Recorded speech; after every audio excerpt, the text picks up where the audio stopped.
Hi everyone, my name is Shreemay and welcome to TGenesis. तो ये video part 2 होने वाला है अंडरस्टैंडिंग वाइकॉफ सीरीज़ का। तो अगर आपने पार्ट 1 नहीं देखा जिसमें हमने वाइकॉफ एक्यूमुलेशन स्कीमेटिक को डिस्कस किया है एंड उसको कैसे रीड करते हैं ये देखा है, तो पहले जाके वो वीडियो देख लीजिए। कंप्लीट वीडियो देखना, उसके नोट्स बनाना एंड फिर ये वीडियो कंटिन्यू करना, क्योंकि ये वीडियो उसी का एक कंटिन्यूएशन होने वाला है जहाँ पे हम वाइकॉफ एक्यूमुलेशन के एग्जाम्पल्स देखने वाले हैं। तो ये सारे जो एग्जाम्पल्स है इस वीडियो में वो right from 5 minutes to 1 day time frame के हैं। सो आपको एक ब्रॉड आइडिया मिल जाएगा कि ये वाइकॉफ एक्यूमुलेशन हमें कहाँ कहाँ देखने मिलता है। तो बहुत ही इंटरेस्टिंग वीडियो होने वाला है, इसलिए एंड तक देखिएगा। And without wasting any time let's move on to charts now. तो सबसे पहला जो हम एग्जाम्पल देखने वाले हैं वो है बायोकॉन में।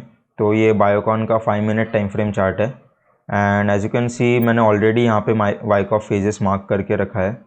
बट अगर आपने हमारा प्रीवियस वीडियो नहीं देखा है तो आपको ये समझ में नहीं आने वाला कि पीएस का मतलब क्या होता है, एससी का मतलब क्या है, एआर क्या है, राइट। तो इसलिए मैं बोल रहा हूँ कि पहले हमारा प्रीवियस वीडियो देख लीजिए एंड फिर ये वीडियो में हम एग्जाम्पल डिस्कस करेंगे। तो ये कैंडलस्टिक चार्ट है, बट इसको हम इजीली समझने के लिए मैं इसको लाइन चार्ट में कन्वर्ट करता हूँ ताकि ये जो पैटर्न्स है वो हमें इजीली दिखे। बट बिफोर स्टार्टिंग मैं आपसे कहना चाहूँगा कि ये जो वाइकॉफ स्कीमेटिक है ना, ये आपको कन्वेंशनल पैटर्न की जैसे आपको ट्रीट नहीं करना है। So what do I mean by this, कि आपने पैटर्न देखा रहेगा ट्रेडिंग में कि ट्रायंगल पैटर्न होता है, हेड एंड शोल्डर्स पैटर्न होता है, ऐसे मल्टीपल टाइप्स के पैटर्न होते हैं, राइट। फ्लैग पैटर्न होता है। तो आपको वाइकॉफ ये कोई पैटर्न नहीं है, वाइकॉफ एक स्कीमेटिक है, वाइकॉफ एक प्राइस बिहेवियर मैकेनिज्म है, राइट। तो जो वाइकॉफ ने ओरिजिनली जो हमें स्कीमेटिक बताया था ये एग्जैक्टली आपको मार्केट में वैसा नहीं देखने मिलेगा, मतलब वर्ड टू वर्ड वैसा ही नहीं देखने मिलेगा, बट उसके पीछे का जो मैकेनिज्म होगा वो सेम होगा, ठीक है। तो आपको ये जो स्कीमेटिक है उसको एग्जैक्ट वैसा नहीं देखना है, बट आपको इस स्कीमेटिक के पीछे का मीनिंग समझना है। Okay, so let's move on to phase 1 which is our PS. अभी पीएस क्या होता है, हमने देखा था कि जो प्रीवियस डाउन ट्रेंड है, ये जो डाउन ट्रेंड चलते आ रहा है उसके बाद जब हमें बाइंग मोमेंटम देखने मिलता है तो वो हमारा पीएस पॉइंट होता है which is a preliminary support, ठीक है। अभी पीएस के बाद हमें क्या देखने मिलता है, SC. SC is our selling climax या फिर सेलर्स क्लाइमैक्स। तो ये बेसिकली एक लास्ट पॉइंट होता है ये डाउन ट्रेंड का। यहाँ पे बेसिकली जो सेलर्स होते हैं वो अपने पोजिशंस एग्जिट कर रहे हैं, ठीक है। तो एससी के बाद एग्जिट करने के बाद हमें क्या मिलता है, एक शॉर्ट टर्म के लिए रैली देखने मिलती है विच इज़ आवर एआर, जो कि यहाँ पे क्लियरली मार्क्ड है। फिर ये हो गया हमारा फेज़ 1, फेज़ ए कंप्लीट हो गया, पीएस, एससी और एआर। एंड फिर इसके बाद प्राइस क्या करता है, फेज़ 2 में मल्टीपल टाइम टेस्ट करता है। ये देखो एसटी और एसटीबी, ये टेस्ट किए हुए होता है, हमने प्रीवियस वीडियो में देखा था। ये होता है क्योंकि हमें अनवांटेड डिमांड या फिर अनवांटेड जो सप्लाई है वो प्राइस बेसिकली यहाँ पे टेस्ट कर रहा है कि है या नहीं। तो ये टेस्ट के बाद एक बहुत इंटरेस्टिंग चीज़ हो रही है यहाँ पे, ये देखो, this is known as spring action. Spring action क्या है, ये जो प्रीवियस लोज है जो एससी ने या फिर एसटी ने क्रिएट किए है वो लो को ये प्राइस हंट कर रहा है। ये हंट क्यों करता है, ये हमने लास्ट वीडियो में देखा था। ये हंट इसीलिए करता है क्योंकि प्राइस को लिक्विडिटी ग्रैब करनी होती है, राइट। तो वंस ये लिक्विडिटी ग्रैब हो जाती है, प्राइस अगेन वो रेंज में जाके हमें साइन ऑफ स्ट्रेंथ देखने मिलता है एंड फिर लास्ट पॉइंट ऑफ सपोर्ट के बाद प्राइस एकदम शार्प अप मूव दे देता है। अब आप ही देखो ये एक्यूमुलेशन के कंपैरिजन में ये अप मूव कितना बड़ा है, राइट। तो अगर आप ये एक्यूमुलेशन स्कीमेटिक एक बार समझ जाओगे तो आप इतने बड़े मूव्स भी कैप्चर कर सकते हो, ओके। एंड ये हर टाइम फ्रेम पे होता है। अभी ये फर्स्ट एग्जांपल था हमारा 5 मिनट टाइम फ्रेम पे, अभी जो नेक्स्ट एग्जांपल देखेंगे वो 15 मिनट टाइम फ्रेम पे होगा, okay. So let's move on two example number 2। तो ये है 15 minute time frame chart of Cipla and यहाँ पे भी मैंने ऑलरेडी मार्क कर लिया है एंड ये लाइन चार्ट है, तो इसको देख ला। एंड यहाँ पे भी सिमिलर स्ट्रक्चर देखने मिलता है, पीएस के बाद एससी, एआर, एसटी, यहाँ तक सब सेम है, बट हमें यहाँ पे स्प्रिंग एक्शन देखने नहीं मिलता। अब ऐसा क्यों, जैसे कि मैंने पहले ही बोला था कि वाइकॉफ को आपको एज अ पैटर्न नहीं देखना, ठीक है। तो हर एक स्कीमेटिक थोड़ा बहुत अलग होगा। वो अलग इसीलिए होता है क्योंकि वाइकॉफ क्या है, प्राइस मैकेनिज्म है, राइट, ये हमने देखा है। तो प्राइस हमेशा सेम नहीं होगा, हमेशा बायर्स और सेलर्स का साइकोलॉजी सेम नहीं होगा, राइट। तो इसकी वजह से जो स्कीमेटिक है वो भी थोड़ा डिफरेंट होता है कभी कभी। अभी स्प्रिंग एक्शन का मेन रीज़न क्या था कि हमें लिक्विडिटी हंट करनी थी, राइट। अभी लिक्विडिटी हंट क्यों करनी थी, ताकि हम ज़्यादा से ज़्यादा ऑर्डर्स एक्यूमुलेट कर सके, हम मतलब इंस्टीट्यूशन ज़्यादा से ज़्यादा ऑर्डर एक्यूमुलेट कर सके। बट कभी कभी उसकी नीड नहीं होती। मतलब क्या, कभी कभी एग्जिस्टिंग ऑर्डर्स ही इतने सरप्लस होते हैं इस एरिया में कि इंस्टीट्यूशंस को वो प्रीवियस जो लिक्विडिटी है वो हंट करने की ज़रूरत ही नहीं होती, उनके ऑलरेडी ऑर्डर्स फिल्ड रहते हैं इस एरिया में। इसलिए वो सिंपली मल्टीपल टाइम टेस्ट करते हैं for any unwanted demand and supply, and then last point of support के बाद प्राइस सीधा ऊपर चला जाता है। तो इस स्कीमेटिक में हमें स्प्रिंग एक्शन देखने नहीं मिलता, but again this is also Wyckoff schematic, ठीक है, इसका जो बेसिस है वो सेम ही है। तो ये हमारा एग्जाम्पल्स हो गया 5 मिनट और 15 मिनट टाइम फ्रेम पे। अभी आप सोच रहे होंगे कि ये इंट्राडे में ही काम करता है क्या, इसके ऊपर के टाइम फ्रेम में काम करता है भी या नहीं। तो इसलिए अभी हम एक डेली टाइम फ्रेम का एग्जांपल देखते हैं। तो ये है रिलायंस का daily time frame chart, and यहाँ पे भी हमें वाइकॉफ स्कीमेटिक देखने मिलता है। यहाँ पे मैंने मार्क किया है। अगर आप अभी नोटिस करोगे तो इस स्कीमेटिक में बस एक डिफरेंस है प्रीवियस स्कीमेटिक से, कि यहाँ पे प्रीवियस डाउन ट्रेंड नहीं है।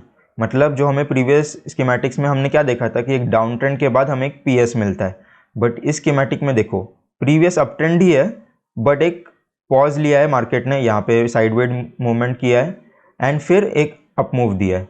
अब इस साइडवेज मूवमेंट को हम रीअक्यूमुलेशन बोलते हैं। बेसिकली क्या है कि एक अप मूव के बाद जो इंस्टीट्यूशंस है वो रीअक्यूमुलेट करते हैं और पोजीशंस ऐड करते हैं, एंड देन अगेन प्राइस अब ऊपर चला जाता है। तो ये स्कीमेटिक भी सेम ही है। देखो पीएस के बाद एससी, फिर AR and multiple time test किया है प्राइस ने। अभी आप इधर इंटरेस्टिंग चीज़ देखो, ये जो स्प्रिंग एक्शन है यहाँ पे वो एससी का भी लो हंट कर रहा है, एंड ये एसटी ने जो इक्वल लोस बनाया है वो भी हंट कर रहा है।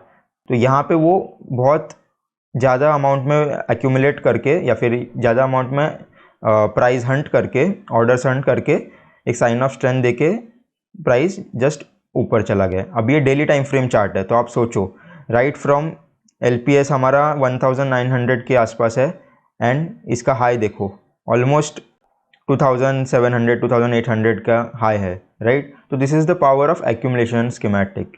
आप बड़े बड़े मूव्स कौन से भी टाइम फ्रेम पे ट्रैक कर सकते हो, but the only condition is आपको ये जो मैकेनिज्म है वो समझ में आना चाहिए, not just the pattern but the entire mechanism, right. तो अभी हम एक लास्ट एग्जांपल देखेंगे विच इज़ इन आवर कोलपाल। ये भी डेली टाइम फ्रेम एग्जांपल है, तो इसको देखते हैं। यहाँ पे देखो बहुत क्लियरली हमें एक बहुत प्रिटी ऐसा एक्यूमुलेशन स्कीमेटिक देखने मिलता है। ये जो डेली टाइम फ्रेम चार्ट है एंड ये जो प्रीवियस डाउन ट्रेंड स्ट्रक्चर है, उसके बाद देखो पीएस हमें देखने मिलता है विच इज़ आर बाइंग। देखो इसके बाद पीएस, फिर एससी आता है, एससी में भी मल्टीपल लोस क्रिएट किए उसने, फिर एक शॉर्ट टर्म रैली, एंड ये स्प्रिंग एक्शन देखो, ये स्प्रिंग एक्शन ने ये मल्टीपल जो लोस क्रिएट किए है वो कितना इजीली उसने हंट किया है। फिर साइन ऑफ स्ट्रेंथ के बाद प्राइस ने मल्टीपल टाइम टेस्ट किया, एंड फिर लास्ट पॉइंट ऑफ सपोर्ट के बाद प्राइस बहुत ऊपर चला गया। तो ये सारे मूव्स आपको कैप्चर करने मिलते हैं with the help of Wyckoff accumulation schematic. So that's it for the examples guys. हमने अभी 4 एग्जांपल्स देखे, बट अगर आपने नोटिस किया होगा तो चारों के चारों एग्जांपल्स थोड़े बहुत डिफरेंट थे एक दूसरे से। और ये क्यों था? ये इसीलिए था क्योंकि देखो वाइकॉफ ने क्या किया था कि एंटायर जो डिमांड एंड सप्लाई है या फिर बायर्स एंड सेलर्स का उसने कलेक्टिव जो साइकोलॉजी है या फिर कलेक्टिव जो उनका बाइंग या सेलिंग एक्शन है वो उसने मैप करने का ट्राई किया था, right. And as we know कि कोई इंडिविजुअल को हमें ट्रैक करना इम्पॉसिबल है, बट हम कभी भी एक ग्रुप का कलेक्टिव बिहेवियर ट्रैक कर सकते हैं। तो वाइकॉफ ने बेसिकली वही किया था कि एक ग्रुप का उसने कलेक्टिव बिहेवियर ट्रैक किया था एंड उस बिहेवियर को उसने एक स्कीमेटिक में प्रेजेंट किया था। एंड एज यू नो कि हमेशा बायर्स या फिर सेलर्स की साइकोलॉजी सेम नहीं होने वाली, वो हमेशा थोड़ी बहुत डिफरेंट होगी ही, बट उनका कलेक्टिव बिहेवियर सेम होगा, राइट। तो इसलिए हमें ये जो एग्जाम्पल्स है इनमें माइन्यूट चेंजेस देखने मिलते हैं, बट आप अगर इसको स्टडी करोगे एकदम इन डेप्थ, अगर आप समझोगे कि प्राइस में क्या हो रहा है, तो ये चेंजेस सिर्फ विजुअल है but the mechanism remains constant. उसके पीछे का जो मैकेनिज्म है कि एक्यूमुलेशन एग्जैक्टली कैसे हुआ, इंस्टीट्यूशंस को क्या करना पड़ा, कितना लेवल पे लिक्विडिटी हंट करना पड़ा या फिर कितना लेवल पे टेस्ट करना पड़ा, तो वो अगर आप समझोगे ना तो ये एग्जाम्पल्स आपको सेम ही दिखने वाले हैं, राइट। तो आपका काम यही होगा कि अभी आप ये वीडियो वापस देखो, ये वीडियो के एग्जाम्पल्स समझो, एंड ये जो एग्जाम्पल्स है आप अपने चार्ट्स पे जाके ट्राई करो कि ये एग्जाम्पल्स में एग्जैक्टली मैकेनिज्म कैसा हुआ था। और यही एग्जाम्पल्स को आप मल्टीपल टाइम फ्रेम में देखो कि मल्टीपल टाइम फ्रेम में लिक्विडिटी कहाँ हंट हो रही है, या फिर एक्यूमुलेट एग्जैक्टली कहाँ हो रहा है, लास्ट पॉइंट ऑफ सपोर्ट कहाँ है, वो चेंज कैसे होता है मल्टीपल टाइम फ्रेम्स पे, राइट। तो ये आपका होमवर्क जैसा है। Okay, so that's it for the video guys. I hope आपको बहुत नए नए इंसाइट्स मिले हो एंड आपको वाइकॉफ एक्यूमुलेशन क्या होता है इसका एक बेटर आइडिया आया होगा। सो या अगर आपको कुछ भी डाउट हो तो you can always comment down below, या फिर you can also contact us on Instagram. Link will be in the description. So yeah, thanks for watching. I feel nauseous, believe me. Never had a lot of shit come easy. Had to work hard, struggle just to be me. Had to rise up just so they could see me. Did what I had to do just to feed me, and what was left over I put towards my dreaming.